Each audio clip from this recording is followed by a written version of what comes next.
Всем привет, друзья, меня зовут Камила, и я преподаватель английского. Добро пожаловать на мой подкаст, который называется Around the Globe, что означает «вокруг света». Это первый выпуск, и в данном подкасте мы будем с вами разбирать эпизоды, которые связаны с различными странами. Каждый эпизод будет посвящен той или иной стране, и мы будем приглашать с вами жителей этой страны, чтобы они рассказали нам больше о своей культуре. So today we will know more about a country that is called Tunisia or Tunisia. And we have a guest here to talk about this country, yeah? Hi. Hello. What's your name? Can you introduce yourself? My name is Amine. I'm from Tunisia, obviously. So? I'm your guest for today. Yes, for our podcast. Yeah, we're gonna talk a bit about Tunisia, about our culture, our traditions, etc., etc. Like, I don't know, your questions. I'm expecting some, but of course you have to tell me more about your questions, and I'll answer any. So let's make it clear. Is it pronounced Tunisia or Tunisia best? Like, well, as you want. It depends on the accent. Like for me, I say Tunisia. Like sometimes I say Tunisia to make it more clear, because some people can relate to Indonesia, and I have to tell, okay, it's Tunisia, like a North African country. yes, so they can confuse Yeah, maybe sometimes. Okay, but in Russian it's Tunis. Yes. Right? So In Russian it's Tunisia, Tunis. yes, and for Russians it's Tunis. Yeah. Can you tell us a bit more? So you live in Russia now, right? And when did you come here for the first time? Well, first time was in 2018. It was in Krasnodar, somewhere in the south. You know, probably Krasnodar. Yeah, Krasnodar, yes, I know.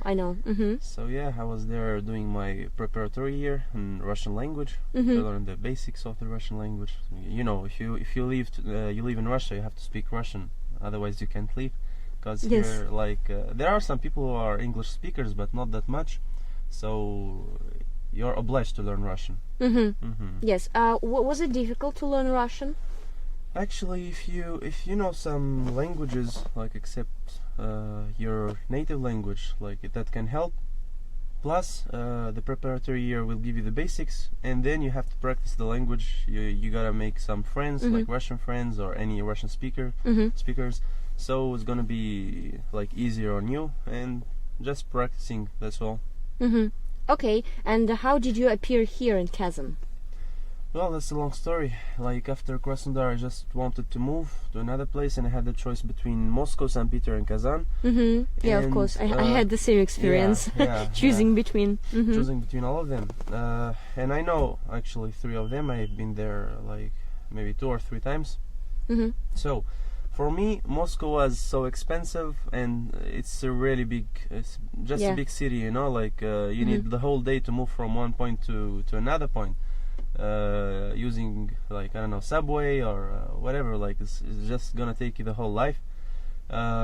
Plus, I don't know, there are a lot of population in there, a lot of people, and the rhythm of life there is so accelerated somehow, like, and I don't fast. it's too fast. Everyone is running, I don't know, to work, to study, to whatever, and I don't like such rhythm of lifestyle, you know, like I like more calm city like Kazan.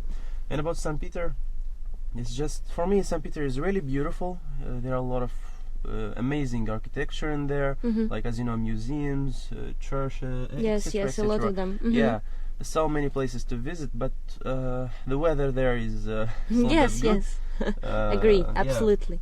So it's not a perfect place for me, especially I'm coming from Tunisia, like, and it's always sunny in there, and I was enjoying the sea, the beaches, etc., etc. So Kazan was perfect for me. You know, like, the weather is a bit better than St. Petersburg. It's cheaper than Moscow. There are one of the best universities in Russia, which is Kazan Federal University. So yeah, I chose Kazan. Okay, yes.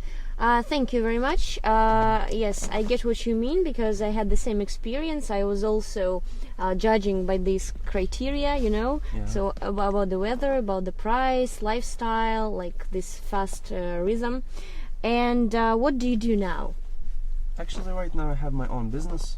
Like, I make consultations for Tunisian students. Interesting. To bring them to study here. Like, I give them all the choices, the prices, all the tariffs, all the fees that they have to pay here. Then they choose. Then I make for them the translation, legalization. I make for them the whole file. I apply for them at the university.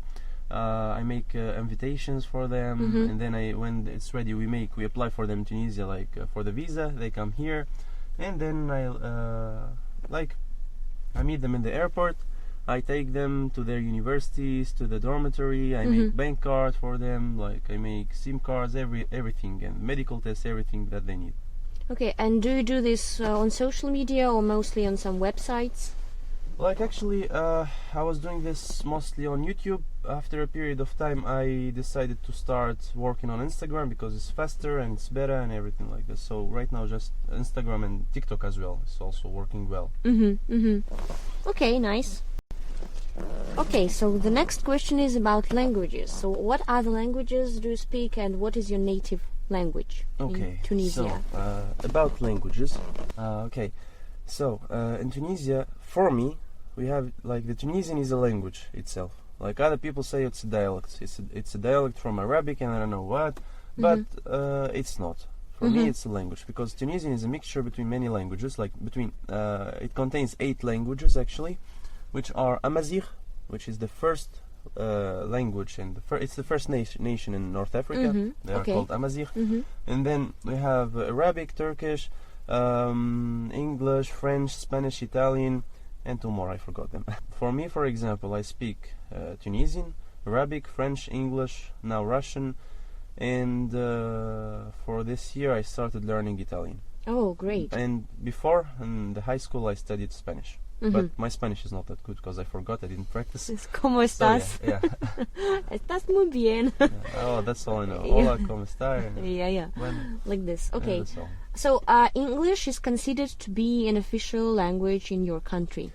We have a lot of English speakers. Of course, it's not the second as French, but it's the third language. But at the same time, we have a lot of English speakers, and we use it also if you have an international job, for example, or even not an international, you still need English. It's a huge plus for you and your CV if you want a good job, a good salary. Yeah, guys, that's what I'm talking about, that for your work, for your study, you need English, and now it's an international language, right? So almost all the world is speaking, yes? Of course, this language. English is really, it's the key for the international world. If you can even do so many stuff, just if you are an English speaker, it can open for you a lot of stuff, a lot of opportunities, so it's really good. For example, me, I have a diploma in English. For example, when I came here to Russia, I could just teach here, except being a tutor. I was a tutor before. Yes, sure. You were teaching English, right? Yeah. At the beginning, I was just making teaching online or as a tutor or something. But at the same time, I was teaching English in Tunisia, and as well here when I came to Russia, I could go to any school, any linguistic school or center, and just tell them I'm an English teacher. I give my CV, and that's all. I start working that easy. Okay, yeah, that's amazing. And I also wanted to ask you, can you give a piece of advice for someone who is studying and learning English right now? As I told you, languages nowadays, I don't know if I can say that word or not, but the language for me is a weapon. Weapon. Yeah, to open for you a lot of opportunities. You can, even just if you're just traveling, not talking about jobs and money, even if you're just traveling, you will need English because it's the international language. If you go anywhere in the world, you'll find people who are speaking English. So it's just gonna make your life easier. Yes, I absolutely agree with you, and okay, of course, now we have a little problem with traveling, but still we have a lot of contacts, I think, on social media, right? We are reading some comments in English, and if you don't understand it, you feel abandoned, maybe, because you don't give a damn what is going on. Like this. You know how I started learning English? How? Before starting studying a bachelor in English language and etc. Before, I was just listening to English music with lyrics. I was watching movies in English with subtitles. I was just making headphones. I'm listening how they speak, how they talk, how they spell words, and at the same time reading subtitles so I can understand and listen well. So you And repeat, you repeat the that sounds. helped me so good. So like it was great for me. So that helped so much to learn English, and I advise this not only for English, like to any languages, any language you wanna learn actually. Yes, so I think that the key to success is regular practice, Of right? course, like practice is everything. Yes. Like of course you have to study and grammar and that things, but for example, if you wanna just English for communication, it's gonna be so much easier for you, and you just have to communicate. You make some English speakers friends, like from anywhere in this world, and that's all. Like you start even with translator. Like you can help yourself at the beginning with the translator, and later, like day by day with practice, you're gonna be much better. Yes. Okay. So let's maybe discover some new facts about your country. Probably you can tell something about food. Maybe you have some traditional dishes. Yeah, of course. In every country they have. So what is the most popular, probably? So first of all, Tunisia is located in North Africa, in the located in the Mediterranean Sea, just below Italy. Like everyone knows Italy, of course, because there are some people who doesn't know Tunisia sometimes. Yes, like a boot, like the form of an island. So we have a lot of seafood, traditional like food, but our traditional food is couscous. We call it couscous. I heard. I heard about it. It's really delicious. I really miss it though.